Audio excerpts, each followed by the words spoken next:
नमस्कार किसान भाइयों। हमारे बीच में जो है ऑस्ट्रेलिया ब्रिस्बेन जो वहाँ सिटी है जी। वहाँ से आए हुए हैं अजीत बिसेन जी। और ये जो है हमारे जो स्टमक है, हमारा जो पेट है उसमें जीवाणु बढ़ें उस पे काम कर रहे हैं। तो बिसेन जी कब से काम कर रहे हो आप इस पे? जी, पहले तो बहुत धन्यवाद। आज आप सुबह आपसे बात हुई और अच्छा। मैं जबलपुर में आया हूँ और आपसे बात हुई। मिलने की इच्छा तो बहुत टाइम से थी आपसे। हाँ जी, हाँ जी। 2 साल से आपसे फ़ोन पे बात भी हो रही थी। हाँ जी। तो आज आपसे बात हुई और आपने बुलाया तो बहुत धन्यवाद। एक तो मेरे चैनल के दर्शकों आपको पता है कि मैं गट माइक्रोबायोम पे काम कर रहा हूँ। गट मतलब आंतों में हमारे जो माइक्रोब सूक्ष्म जीवाणु हैं, तो इस पे मैं काम तकरीबन 4-5 साल से कर रहा हूँ और 3 साल से मेरा यूट्यूब चैनल है और इन्हीं अच्छा, में यूट्यूब चैनल भी है आपका? जी जी। क्या नाम है? अजीत मेरे नाम से ही, अजीत बिसेन के नाम से ही अच्छा। है। और उसी में कई लोगों ने बोला था कि ताराचंद जी से ज़रूर मिलेगा, क्योंकि हाँ। मेरा जैसे आपसे बात हो रही थी अभी, बेसिकली मेरा ये मानना है कि आपके पेट में, आपके आंतों में तब तक अच्छे माइक्रोब्स नहीं आ सकते जब तक कि जो चीज़ आप खा रहे हैं कहाँ पे उग रही है। अगर उस मिट्टी में अच्छे माइक्रोब्स नहीं हैं तो आपको अच्छे आपके आंतों में माइक्रोब्स नहीं आ सकते, क्योंकि एक हेल्दी चम्मच हेल्दी मिट्टी में इतने सूक्ष्म जीवाणु होते हैं जितने आज तक जो मानव का इतिहास रहा है 50 लाख साल से अभी तक इतने इंसान पैदा नहीं हुए जो अभी उस मिट्टी में इतने जीवाणु हैं। ठीक बोल रहे हैं। और हम उसकी महत्वता को ना जानते हुए हम सब कुछ खाद के तौर पे यूरिया डाल रहे हैं, ये सब डाल रहे हैं। अच्छा, आपको ऐसा ध्यान में कैसे आया कि हमारे पेट में स्टमक जो है उसका रिलेशन मिट्टी के जीवाणु से है, वहां बढ़ाएंगे तो इधर ऑटोमेटिक बढ़ जाएंगे, उसका क्या ऐसा आपने सोचा? जी बिल्कुल सही सवाल है ताराचंद जी आपका। हाँ। ये मैंने बताया 3-4 साल से मैं इसमें बहुत ज़्यादा डीप रिसर्च कर रहा हूँ। बेसिकली तो मैं फाइनेंशियल सेक्टर से हूँ, लेकिन ऐसा हुआ कि मैं खुद में जब बीमार हुआ 10-12 साल पहले, तो मेरा इसमें इंटरेस्ट पड़ना शुरू हुआ कि आदमी बीमार क्यों पड़ता है, क्या प्रॉब्लम होती है। तो 10-12 साल पहले मैं खुद बहुत बीमार हुआ। मेरे को हाई कोलेस्ट्रॉल था, हाई ब्लड प्रेशर था, मेरा वेट 90 से ऊपर केजी हो गया था। अच्छा। तो वो मैंने सब कुछ अपना नेचुरल वे में प्रोग्रेशन किया है, मेहनत करके कि कैसे नेचुरल वे में क्या बोलते हैं होलिस्टिक लाइफस्टाइल में कैसे आप अपना ठीक कर सकते हैं। 4-5 साल पहले ऐसे ही मेरे को पढ़ने का बहुत शौक है, तो उसमें मेरे को माइक्रोबायोम नाम से एक आर्टिकल मैंने पढ़ा। तो जब मैं उसके अंदर घुसा तो घुसता ही चला गया और आज की डेट में मुझे ये मालूम है, क्योंकि मैं बहुत ज़्यादा रिसर्च पेपर्स पढ़ता हूँ, तो उसमें बड़ा क्लियर कट है कि जो आपके आंत में माइक्रोब्स हैं उससे आपके दिमाग में डिप्रेशन सेट इन होता है। अगर माइक्रोब्स में अगर आपके नहीं अच्छे वाले माइक्रोब्स, तो सेरोटोनिन, डोपामिन जो अच्छे हार्मोन्स, हैप्पी हार्मोन्स बोले जाते हैं, वो प्रोड्यूस ही नहीं हो सकते जब तक कि वो माइक्रोब्स नहीं है। और वो माइक्रोब्स तब तक आ ही नहीं सकते जब तक आप मिट्टी में से जो चीज़ उग रही है, जो उसमें न्यूट्रिशन आ रहा है। अभी आप लेटेस्ट रिसर्च देखेंगे तो जो न्यूट्रिशनल वैल्यू है किसी भी प्रोड्यूस की 50 साल से पहले आज कंपेयर करेंगे तो 10% से भी कम रह गई कई चीज़ों में। तो आप जो कहने का मतलब, जो आजकल लोग टेंशन में रहते हैं और क्रोध करते हैं, तो उसका संबंध हमारे पेट के बैक्टीरिया से है। जी बिल्कुल बिल्कुल 100%। गट ब्रेन एक्सेस नाम से अगर आप गूगल पे भी सर्च करेंगे, गट ब्रेन एक्सेस मतलब जो पेट में आपके जो आंख से लेके जो ब्रेन का एक्सेस है, वो एक्सेस वेगस नर्व के थ्रू जाता है। वेगस नर्व बोलते हैं उसको। अच्छा। तो उन वेगस नर्व्स पे ये माइक्रोब्स बैठे होते हैं आपकी आंतों में, और ये आंतों से मैसेज भेजते हैं ब्रेन में कि यहाँ पे क्या सिस्टम, क्या सब कुछ ठीक है। तो वो डिपेंड करता है आप क्या खा रहे हैं। जो आप खा रहे हैं उसके हिसाब से जो मेटाबोलाइट्स बोलते हैं, जो माइक्रोब्स को खाना मिलता है, उसके बाद से जो वेस्ट प्रोडक्ट उनके लिए, जैसे गाय हमारे लिए गोबर देती है, वेस्ट प्रोडक्ट है उसके लिए, लेकिन वही हमारे मिट्टी के लिए वो वही तो अमृत का काम करती है। वैसी सेम चीज़ बॉडी में है, यथा पिंडे तथा ब्रह्मांडे। हमारा अंदर सेल्स वही काम कर रहा है जैसे ब्रह्मांड काम कर रहा है। लेकिन हम मानव अपने दिमाग में सोचते हैं कि हम बहुत स्मार्ट हो गए हैं, हम दवाइयाँ खा रहे हैं, अपने आप को बीमार कर रहे हैं। जो आपने बोला डिप्रेशन, एंजाइटी, डिमेंशिया, अल्जाइमर्स, ये सब कुछ आपके जो खा रहे हैं उससे डायरेक्ट लिंक है। और रिसर्च पेपर से आप लोग जाके ढूंढ के देख सकते हैं, इस टाइम पे सब कुछ अवेलेबल है, रेडली अवेलेबल है। गट ब्रेन एक्सेस के नाम से आप सर्च करिए, माइक्रोब्स। इसलिए मतलब हम जब अच्छा खाते हैं जी तो बड़ा अच्छा फील होता है। जी बिल्कुल 100%। जी अब क्या है कि अब मैं एक चीज़ और आपको बता रहा हूँ। ये तो हो गया आपका जो है ऊर्जा और पंच महाभूतों का। जी। अब आपको है जैसे जो निगेटिव ऊर्जा है, इसके अलग अलग जो हैं सोर्स भी हैं, सही है। अलग अलग, उसको भी पहचानना पड़ेगा। ठीक है। ये जो मैंने आपको बताया, ये जो है डीएनए स्ट्रक्चर का, मतलब स्टील है उसका डीएनए निगेटिव है, ठीक उसमें कोई भी चीज रखे रहेगा वो निगेटिव ही हो जाएगा। ओके। और सबसे ज्यादा सेंसिटिव पानी है, इसलिए इसका सबसे त्वरित आपको परिणाम दिखा है। जी। तो एक, लेकिन दूसरी निगेटिविटी भी है, जैसे जो डीएनए का निगेटिव यानी जो है जैसे शहर का साड़ा नाला, वहाँ मक्खी मच्छर बिल्ली सांप बिच्छू केकड़े आएंगे, ये सब निगेटिव। और उसका रूप रंग गंध सब निगेटिव है। उसका मतलब क्योंकि डीएनए निगेटिव तो उसका रूप रंग गंध स्वर स्पर्श सब निगेटिव, उससे जो जीव पैदा होंगे सब निगेटिव। दूसरे निगेटिविटी है समय की। जी। जैसे आज एकादशी है तो चावल निगेटिव हो जाएगा, रविवार है तो तुलसी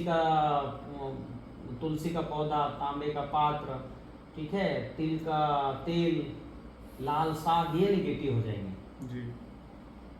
ठीक। हाँ, दिन देखो, दिन की निगेटिविटी, फिर तिथि की निगेटिविटी पहले दिन से लेकर के और 15वें दिन तक अपने कैलेंडर में बताता हूँ कि पहले दिन क्या निगेटिव, दूसरे दिन, तीसरे दिन, चतुर्थी में मूली, पंचमी में जो है बेल, षष्ठी में जो है नीम, सप्तमी में ताड़, अष्टमी में नारियल, नवमी में कलम्बी, दसवीं में जो है एकादशी में चावल, त्रयोदशी में बैगन, ऐसा नहीं खाना चाहिए। अच्छा जी। तो तिथियों का भी है। एकादशी का तो पता था हमें। हाँ, तिथियों पर भी है। अच्छा। चतुर्थी में मूली खाएंगे ताकत घट नहीं है। अच्छा।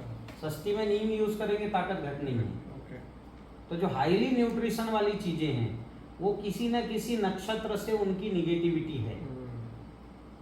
फिर है माह की निगेटिविटी, चैते गुड़, बैसाखे सेल तेल, कुआर करेला, कार्तिक दही, ये जो खाए मरियो नहीं दोपहरियो सही, ऐसा हमारे हर महीने का भी है। जी बिल्कुल, सुना है मैंने ये भी। ठीक है। हाँ, तो ये क्या होता है, ये समय की निगेटिविटी। तीसरी है प्रक्रिया की, जैसे नमक, जैसे गुड़, शक्कर, जो चीनी बना, ये बना तो गन्ने के रस से, लेकिन उसको बहुत ज़्यादा पकाया गया तो वो उसके इलेक्ट्रॉन्स छिन्न भिन्न हो गए।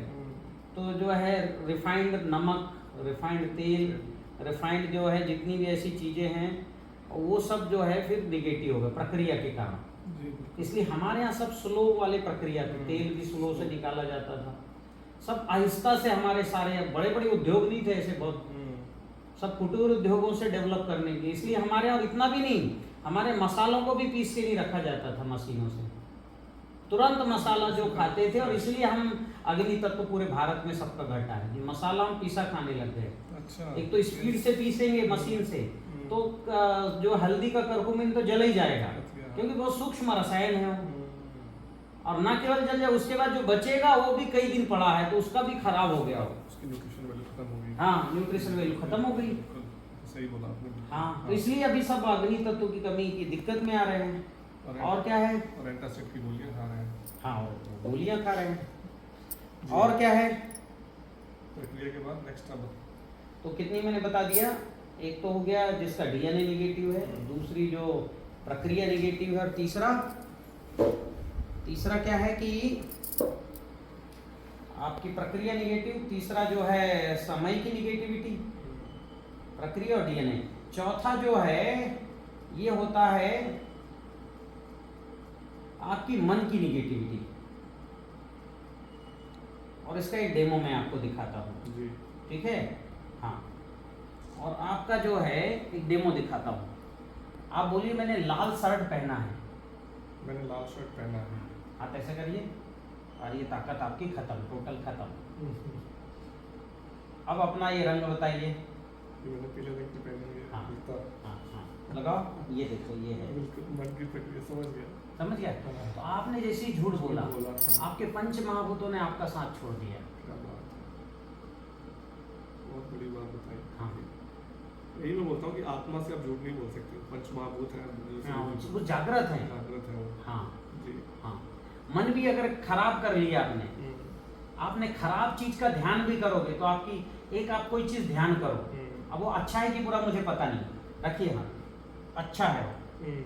अभी आप जिसको भी ध्यान किए जिस चीज का, वो आपको एनर्जी दे रही थी। हाँ, अभी फिर से ध्यान करिए। हाँ, और ताकत घट रही है। हाँ कि ना? घट रही है। तो जहां आप मन ले जाओगे उसकी ऊर्जा कनेक्ट हो जाएगी। मेरे पास मैं बताऊं, दिन भर में 200 लोगों के मैसेज आते हैं, मेरा जांचो, खेत जांचो, मेरे हाथ जांचो। मैं जो है ना 100 लोगों की ऊर्जा जांच करके थकान महसूस करने लग जाता हूँ। क्योंकि आप किसी जगह ऊर्जा जांच कर रहे हो, मतलब आप तो उस आप इन्वॉल्व हो रहे हो उसमें। इसलिए जो है हमारे पूर्वज जैसे हर चीज की ऊर्जा नहीं जांचना, पहले तो ठीक ही रहना, इमरजेंसी है तो मुखिया ही जांचेगा जो ज्यादा ताकतवर है। सही है। इसीलिए हमारे यहाँ नमस्ते दूर से कर लेते हैं। हाँ, दूर से नमस्ते कर लिए। हाँ, कनेक्टिविटी नहीं, अब तो क्या है, सारा व्हाट्सएप फेसबुक पूरी दुनिया एकदम से कनेक्ट हो गई है। अब थोड़ी देर में ऊर्जा आ जाती है, थोड़ी देर में चली जाती है, बहुत ज़्यादा आपके शरीर में ये सब हो रहा है। जी, तो ये पंच महाभूत हमने बोला कि आपको वो जांचना, वो समझना ज़रूरी है। हाँ हाँ। उसके बाद हम और क्या कर सकते हैं अपने हाँ ओवरऑल हेल्थ के लिए बोलिए, हाँ। और क्या कर सकते हैं? तो ये तो हो गया ओवरऑल हेल्थ, यानी सब चीज़ आप कॉटन के कपड़े पहनिए, जितनी इलेक्ट्रॉनिक्स चीज़ हैं उनसे दूर रहिए, ठीक है। अगर जैसे मोबाइल के बगैर रह नहीं सकते, दुनिया तो उसी पर सिमट गई है, तो उसमें वो एंटी रेडिएशन चिप लगाइए। आपको मैं एक एंटी रेडिएशन भेंट कर देता हूँ, एक दो ठो। जो चिप वाला हाँ, चिप है जिसमें 7 तरह के रेडिएशन हमने कंडक्ट किए हुए हैं, वो अपने उसमें लगाइए लैपटॉप वगैरह में जी, है ना। और एक रेडिएशन तो इसका भी है जो मैंने बताया 5वां, जो मतलब रेडिएशन की निगेटिविटी।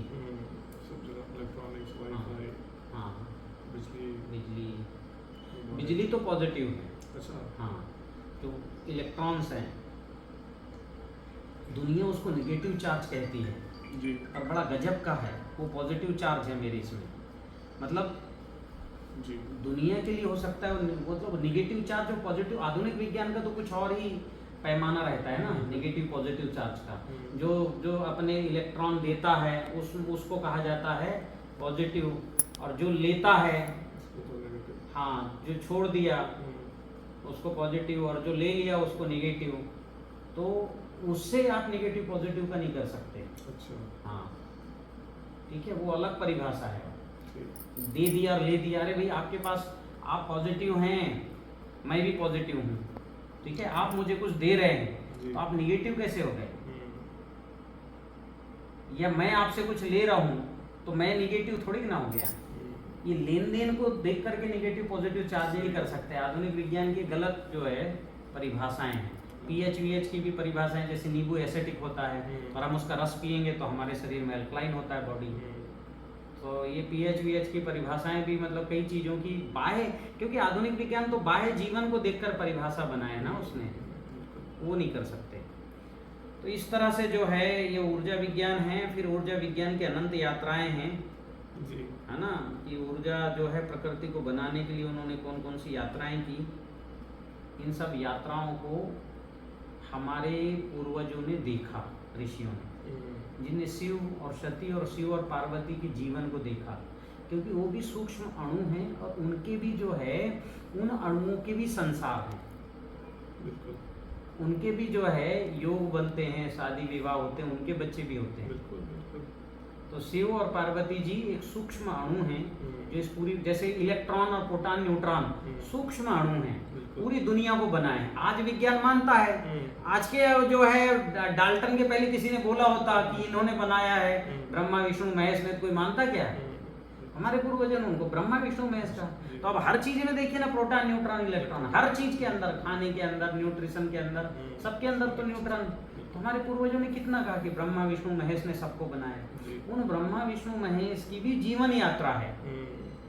जी, बिल्कुल, बिल्कुल, बिल्कुल। जो माता पार्वती और जो है भगवान शंकर के जो पुत्र हैं, मतलब जो कार्तिकेय मन, वो मयूर उनका वाहन है। तो मन हमारे शरीर में है और जो कई बार शरीर से बाहर जाता है, बार बार बाहर जाने की कोशिश करता है। हाँ, इसलिए वो कभी रहा नहीं कैलाश में, हमेशा बाहर जाना, पकड़ पकड़ के उसको लाया गया, काम पे लगाया गया। तो शरीर में नहीं रहता, बाहर जाता है और बाहर की ऊर्जा को लेके शरीर में जो है उसको प्रभावित करता है, वहीं बैठे बैठे। क्योंकि हमारे शरीर में काम तो मन, फिर जो बुद्धि है वो हमारा जो है माता पार्वती ने अपने मेद से, मैल नहीं मेद, जैसे होता है ना रस, फिर रक्त, फिर अस्थि, यानी रस मतलब रस, रक्त, मांस, अस्थि, मज्जा और मेद और जो है वीर्य मतलब शुक्र।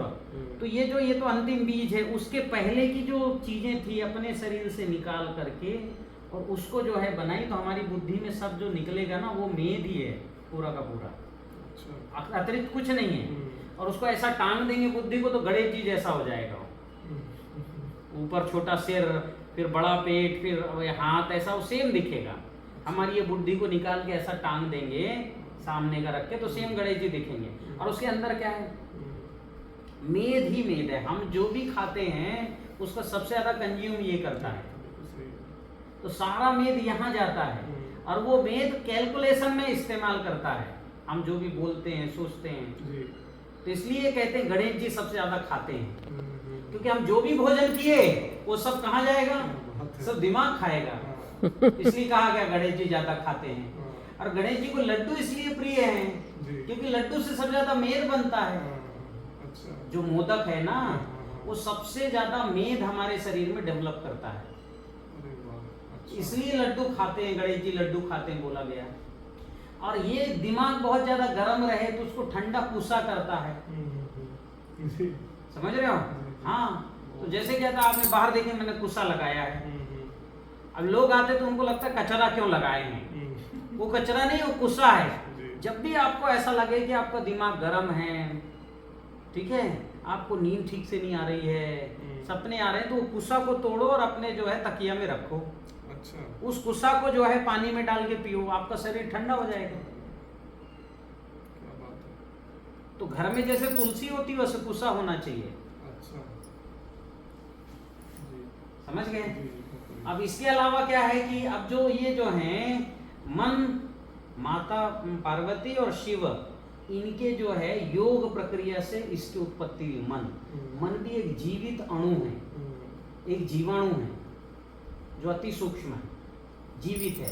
और जो सबके अंदर है, एक पत्थर के अंदर भी है, मतलब हर जड़ चेतन के अंदर मन इंक्लूड, जैसे Brahma Vishnu Mahesh, proton neutron electron include है, वैसे मन भी इंक्लूड है। और चूंकि सारा काम वो करता है इसलिए उसको सेनापति, डिसीजन वो लेता है, इसलिए उसको सेनापति कहा मन को, यानी कार्तिकेय को। और इसलिए उसको 10 इंद्रियों को नियंत्रण में रखने के लिए कहा गया कि इंद्र को नियंत्रण में मन रखता है। तो इंद्र को नियंत्रण के लिए कार्तिकेय को नियुक्त किया गया कि तुम कंट्रोल करके रखो, सब काम वो करता है। और बुद्धि तो कैलकुलेशन करती है बस, और आपको सही चीज बताइए, डिसीजन बताइए, इधर जाना इधर जाना। इसलिए मन को भी जो है बताने का काम बुद्धि करती है, और इसलिए बुद्धि की पूजा पहले की गई, इसीलिए की जाती है। तो ये तो हो गया आपका जो है, और पंच महाभूत मन और बुद्धि। और फिर है डीएनए भगवान कृष्ण का, भगवान विष्णु का है डीएनए। भगवान विष्णु ने कहा ना, अहंकारा इति में भिन्न स्थिता, मेरे आकार से ये प्रकृति स्थित हुई है। तो भगवान का ही डीएनए, हमारे अंदर डीएनए में सब कुछ है। इवन हमारी 7 पीढ़ी पहले भी हमारे पूर्वजों ने कोई तप किया होगा, वो ज्ञान भी डीएनए के अंदर है। केवल नाक कान ही नहीं है हमारे डीएनए में। मान लो हम तो 5वीं पीढ़ी के पिता को कहाँ याद रखे हैं, पिता माँ के पिता के कौन याद रखा है? किसी को नहीं। और हमारे डीएनए याद रखा है कि तेरा पिता का पिता का पिता कैसा था, क्या खाता था, क्या पसंद था, और कौन सा तप किया था, वो भी है उसके अंदर। और ये है अंडाणु और शुक्राणु के 32 अंडाणु की सीढ़ी और शुक्राणु की 32 सीढ़ी मिल करके, और वो जो सीढ़ी बनाते जिसको बोला जाता है, हाँ, डीएनए का जो स्ट्रक्चर है। और वहां से तो आप सोचो, हमारा सारा ज्ञान हमारे पूर्वजों का और उनकी सारी कला कौशल सब कुछ उसके अंदर है। कोई उस लाइन में चलेगा तो प्रकट हो जाएगा। जैसे हनुमान जी को पता नहीं था मेरे अंदर ताकत क्या है, उसको बताया गया। वैसे हमारा पुत्र अगर उस लाइन पे चल पड़ा, उस दिशा में, और थोड़ा सा प्रयास किया, तो वो जो पिताओं के पिता का गुण है वो ऑटोमेटिक उसके अंदर आ जाएगा। दोस्तों मैं तो आज निशब्द हूँ, सुन रहा हूँ बस गुरु जी की बातें। और इसीलिए बोला जाता है दोस्तों, मॉरली और एथिकली आपको स्पिरिचुअली इवॉल्व होना पड़ेगा लाइफ को एंजॉय करने के लिए। जी, और बताइए, बहुत मजा आ रहा है आपकी बातें सुन के। अच्छा, बहुत ही मतलब एक जो हमारे सिस्टम था, जो ऋषि मुनियों का, जो लोग बोलते हैं, जो जैसे हम बात करते हैं नज़र की बात की, तो साइंटिफिक वे में बात करते हैं तो आज की पीढ़ी को बहुत चीज़ें समझ में आती हैं। अब मैं अपनी खुद की बात करूँ तो 20 साल पहले जब मैं कॉलेज वगैरह में था, तो मेरे को भी लगता था कि ये सब बातें क्या है। लेकिन अब जितना आप जैसे लोगों से मुलाकात हो रही है, जो आपसे बोला ना कि 45 साल के होने के बाद आदमी उसमें घुसने लग जाता है, तो वो सब चीज़ें अट्रैक्ट करती हैं, आपको जड़ें वापस बुलाती हैं। तो अब इन चीज़ों को सुनते हैं तब समझ में आता है, क्योंकि अब जैसे लोग साइंटिफिक वे में बता रहे हैं। पहले लोग ऐसे ही बोलते थे तो हमें नहीं समझ में आता था कैसे ही बोलते, लेकिन अब साइंटिफिक बेसिस के ऊपर हम बात करें और उसी बेस पे बात करके, वही मेरा जो मिशन, मेरा बात करता हूँ कि भारत को आगे लेके जाना है, साइंटिफिक वे में बात करें। आप जैसे लोग हैं और बहुत ही बढ़िया लग रहा है आपसे बातें करके। तो ज्ञान के तो आप सागर में ऐसे डुबा रहे हैं तो इसलिए आप डूबने के लायक हैं जी। इसलिए आप जो है, आपको ज्ञान यहाँ समझ में आ रहा है और वो आप उसको बिलीव करते जा रहे हैं, उसके अंदर जाते जा रहे हैं। अगर कोई व्यक्ति जो भौतिक में जीता है उसको इन सब से कोई मतलब नहीं है। इसलिए भारत में जो है, जो भौतिक में जीता है उसकी जीवन व्यवस्था अलग थी, जो स्थूल में जीता है वो उसके लिए जीवन व्यवस्था अलग थी, और जो सूक्ष्म जीता है उसके लिए जीवन व्यवस्था कुछ और थी। और सूक्ष्म से उत्पत्ति होती है सब कुछ, ये बात माताएं जानती थी। इसलिए जिन माताओं को सूक्ष्म का ज्ञान हुआ, उसने 9 सृष्टि का सृजन किया उन्होंने, और जिन ऋषियों ने सूक्ष्म का ज्ञान लिया उनने 9 सृष्टि का सृजन किया, नई सृष्टि बनाई।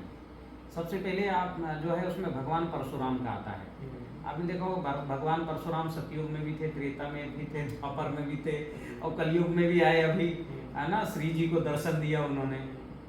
तो क्या है कि वो सूक्ष्म में गए और नए तरह से प्रकृति के निर्माण की प्रक्रिया को समझी और नए तरह की चीज। इसलिए आपने देखा भारत में इतने ज्यादा जो बीज हैं, धान के 35,000 प्रजातियां, अरहर, मूंग, मटर, मसूर, जौ, जई, ज्वार, बाजरा, कोदो, कुटकी, राई, धनिया, मेथी, सब्जियों के बीज, फलों के बीज, इतने सारे बीज बनाए हैं ऋषियों ने डीएनए लेवल पर जा करके। वो प्लांट ब्रीडिंग नहीं जानते थे, वो टोटल डीएनए ब्रीडिंग जानते थे कि डीएनए से कैसे डेवलप करना। आज देखिए, आप जितने भी फूल हैं सबके आकार हैं, कोई आदमी जैसा, कोई हाथी जैसा, कोई कुछ के जैसा, सबके आकार हैं और सब कहीं ना कहीं कोरिलेटेड। यानी जो जीएमओ की बात आज दुनिया करती है ना, ये जीएमओ नहीं, ये डीएनए वो था। और हमारे पूर्वज जैसे पशुओं, नेगेटिव जो है पशुओं से या पक्षियों से या बैक्टीरिया से, बीटी से नहीं निकाला उन्होंने, जो है मतलब खुद के डीएनए से या प्रकृति की ऐसी जो है रचना की कि जो है टमाटर में बैगन का क्या करेंगे तो नया कुछ आ गया। तो ऐसा डीएनए का जोड़ाव घटाव किया है। प्लांट ब्रीडिंग ही नहीं किया, केवल ब्रीड नहीं करवाया। आज तो ब्रीड करवाए, गेहूं के एक दाने से गेहूं के दूसरे दाने का ब्रीड होता है और नई प्रजाति बनाते, ब्रीड नहीं कराया। डीएनए स्ट्रक्चर बदल के और नई चीज जीन्स पैदा कर दी। वो आज कोई नहीं करता, पूरी दुनिया के किसी विश्वविद्यालय में नहीं। इसलिए हमारे पूर्वजों ने जिन बीजों को बनाया उनको बचाना बहुत जरूरी है, क्योंकि वो खत्म हो गए तो फिर से वैसे ही परशुराम एकाद को बनना पड़ेगा, तब वो बनाएगा। बिल्कुल। और यही दोस्तों आपको पता है कि मैं माइक्रोबायोम पे हमेशा एक बात बोलता हूँ, डाइवर्सिटी। जितने जैसे गुरु जी बता रहे हैं कि ऋषि मुनियों ने जो काम किया ना, डाइवर्स बीजों की बात कर रहे हैं, धानों की हजारों प्रजातियों की, उसी में से जो माइक्रोब सारे वही आपके गट को हेल्थ दे रहे हैं और वही आपको प्लांट्स के लिए चाहिए। सो बेसिक सारी चीज़ें कनेक्ट होती हैं, वो मेरे को दिखता है कि कनेक्शन वही सारा, वो हमारे जो सनातन है, जो ऋषि मुनियों का जो कार्य है, वो साइंटिफिक आज के साइंस से भी बहुत ज़्यादा बढ़कर आगे। बस चाहिए आपको आंखें खोलनी पड़ेंगी, दिल खोलना पड़ेगा, दिमाग खोलना पड़ेगा और सूक्ष्म जीवाणुओं की दुनिया को समझना पड़ेगा। ये जो है ऊर्जा, अणु और जीवाणु, ये जो है अकेला ऊर्जा 96% दुनिया है जी। और जो 4% दुनिया है, 4% जो दुनिया है, जो जीवों की दुनिया है, ठीक है, उसमें से अकेला जो है 96% अंडज की दुनिया है। अब मैं आपको बताता हूँ अंडज, आधुनिक विज्ञान जिसको फंगस, बैक्टीरिया, वायरस और ये कहता है ना, अब वो अभी भूल जाओ। इस प्रकृति में 4 तरह के जीव हैं, अंडज, द्विदज, स्वेदज और जरायुज। अंडज यानी जो टिश्यूज के अंदर पैदा होते हैं और वहीं मर जाते हैं, उनकी दुनिया ही है टिश्यूज। जब हमारे शरीर में टिश्यूज बना, अमीनो एसिड, और तेजी से दौड़ रहा है, तो दौड़ते दौड़ते जो है 1600 किलोमीटर पर घंटे की स्पीड से खून दौड़ रहा है। उस दौड़ते हुए खून में अमीनो एसिड बना और उसी के अंदर एक जीव पैदा हुआ। और 14 दिन जिया और मर गया। अब वो जैसी जीव पैदा हुआ, मस्तिष्क ने उसको आदेश दिया कि तेरे अंदर कैल्शियम ज्यादा, हड्डी में चले जा, यहाँ की हड्डी में जा। कैल्शियम कम है तो नाक की हड्डी में जा। तो उसको आदेश दिया, तेरे अंदर विटामिन है तो आंख में जा। अगर जीवित नहीं होता तो मस्तिष्क उसको आदेश नहीं दे सकता था। तो हमारे शरीर में रोज 14 लाख अंडों का निर्माण होता है ब्लड में।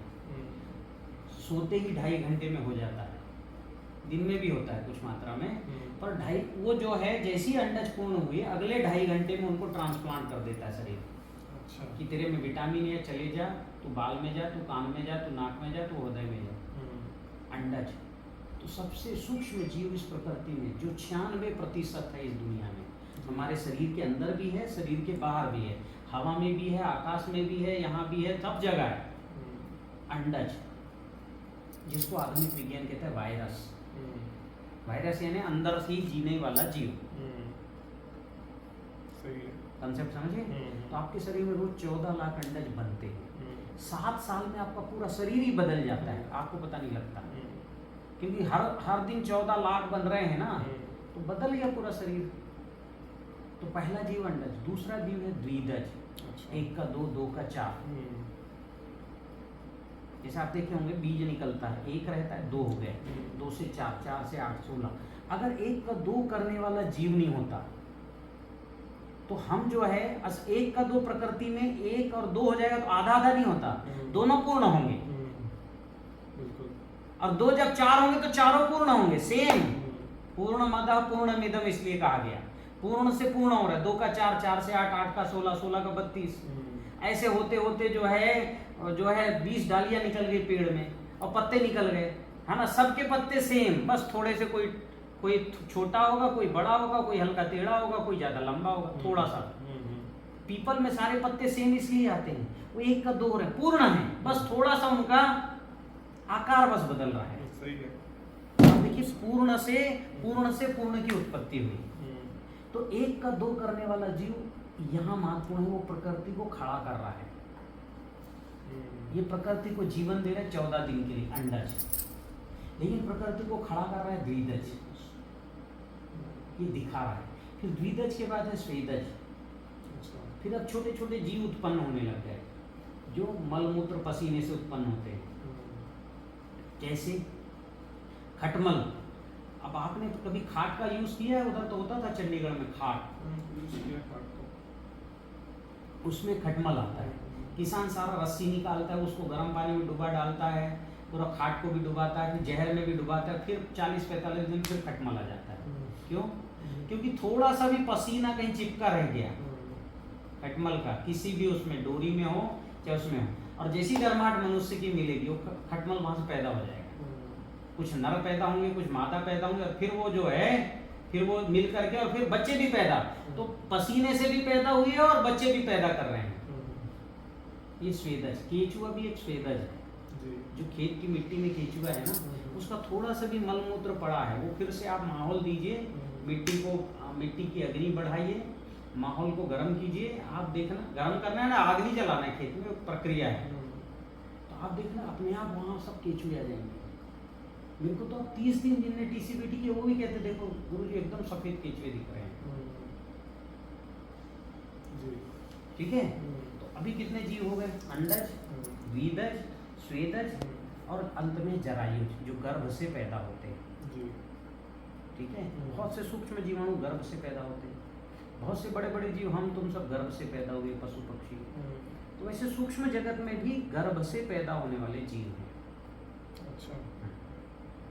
उसमें आते ही ये जो दही वही के बैक्टीरिया आप जो बता रहे थे, जो स्टमक के बहुत से बैक्टीरिया बता रहे थे, जो हमारे हाथों में होते हैं, गर्भ से पैदा होने वाले हैं। अच्छा। हाँ, तो इस प्रकृति में जिस पे आप काम कर रहे हो तो 0.1% है वो। बिल्कुल।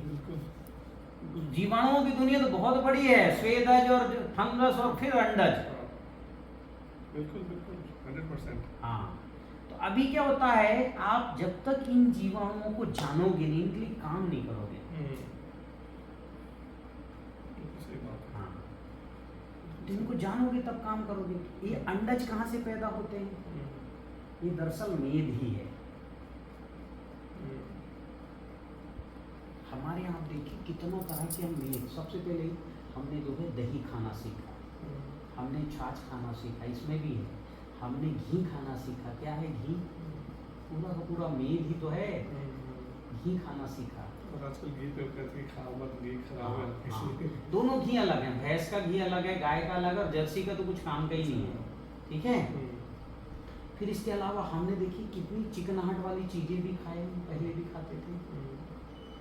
तेल की परंपरा भारत में पहले भी थी, और तेल की परंपरा नुकसान भी करता है हमारे शरीर में, इसलिए उसको ठीक से निकालने की परंपरा थी। ठीक से निकालने की परंपरा थी गुरुजी, प्लस जो अभी खा रहे हैं ना हम, एक तो बड़े जो अगेन सीड्स की बात करें, अच्छा प्रोडक्ट्स प्रोड्यूस ही नहीं आ रहा है। एक तो निगेटिव सब हो गए, जीएमओ आ गए, मूंगफली जीएमओ हैं, जीएमओ आ गया सारा कुछ, सब कुछ जीएमओ। अब हम सीड ऑयल खाने लगे हैं, हम फ्लावर खाने लगे हैं सब फिलहाल, पछते ही नहीं हो तो। जो हमारे पहले खाते थे जैसे नारियल का तेल हो गया, सरसों का तेल हो गया, घी से मेरे को लगता नहीं कोई अच्छी चीज़ होगी दुनिया में जो आपको खाना बनाने के लिए, लेकिन उसको नेगेटिव बना दिया गया क्योंकि अब जर्सी से हम ले रहे हैं और तेल भी मालूम ऐसे करके निकालने की परंपरा थी, ऐसे पीसने की नहीं थी। अच्छा, अगर पीसने की करोगे तो आपके तेल जो है ये रुकेगा ही इनमें सब में, पचा भी नहीं पाओगे, और फिर हाई स्पीड पीस रहे हो तो और ही खतरनाक है। तो जैसे हमारे यहाँ जो कोलू नहीं, हमारे यहाँ कोलू की नहीं, हमारे तो मेरे पिताजी के समय तक ही थी। अच्छा, हमारे यहाँ क्या करते थे, गरम करते थे, अच्छा, जो भी तेल निकालने की चीज़ है, और उसको रखते थे एक जो है मतलब जूट की बोरी में रखते थे, बड़ा है और छोटा है, उसको तो कपड़े में रख के और ऐसा दबाया जाता था। अच्छा, ये मुझे हाँ, पता था। और फिर उससे जो तेल निकलता वो निरापद है। तो नेक्स्ट लेवल हो गया फिर, क्योंकि इसमें कच्चे खाने के भी आगे चला गया, इसमें तो आरपीएम भी नहीं है ना। हाँ, आरपीएम भी नहीं है इसमें तो जीरो आरपीएम। और आज भी जो है उधर जो झारखंड में और छत्तीसगढ़ में आज भी आदिवासी कल्चर में ऐसे ही किए करके निकाला जाता है। अच्छा जी। एक तो क्या तेल निकालना ये मतलब एक अच्छा नहीं है कि तेल उसको आप तेल वाली चीज़ों को खाओ, पर निकालना है तो इस तरह का निकालना, वो हमारे लिए ईटेबल मतलब खाने लायक और पचाने लायक होता है, ठीक है। तो अभी क्या होता है हमारे शरीर में जो है ये सब चीज़ें जो है कि ये सारा जो मिलता है ये रस से बनता है, केवल तेल से ही नहीं बनता अमीनो एसिड। अमीनो एसिड के लिए तो रस चाहिए अलग अलग, और रस बनता है जैसे पके फल, जितने पके फल हैं जी, आप देखिए उनसे कितना बढ़िया रस बनता है, पके फलों से अलग ही स्वाद है। बिल्कुल। हाँ, लेकिन वही है कि आज के ज़माने में अब ऐसे ऐसे डॉक्टर्स आ गए जो तेल भी मना करते हैं, फल मना करते हैं, तो बेसिक जो कॉन्सेप्ट है ना न्यूट्रिशन का, जो हमारा डॉक्टर ही सबसे ज़्यादा बीमार है अभी, सब हार्ट अटैक उन्हीं को आ रहा है ना। आम आदमी को तो इसलिए आ रहा है और राशन का कोटा खाने लगा, पंजाब हरियाणा गेहूं इधर बिक रहा है, तो आम आदमी तो अब गांव का किसान तो गया ही, मतलब वो स्वास्थ्य सबसे ज़्यादा उसका पहले खराब होगा, ये पक्का मानना, क्योंकि वो लास्ट दर्जे का जो है चीज़ें खाने लग गया है। बिल्कुल, मैंने आज तक की बात नहीं बोली थी पर आपने बात छेड़ी है। माइक्रोब्स की जो दुनिया है उसी वहीं पर है जहाँ पे लोकल होता है हर एक चीज़। अब पंजाब में जो चीज़ उग रही है, जैसे लोग एवोकाडो का बोलते हैं मुझे कि बाहर, मैं बोलता हूँ बिल्कुल एवोकाडो खाने की जरूरत ही नहीं है।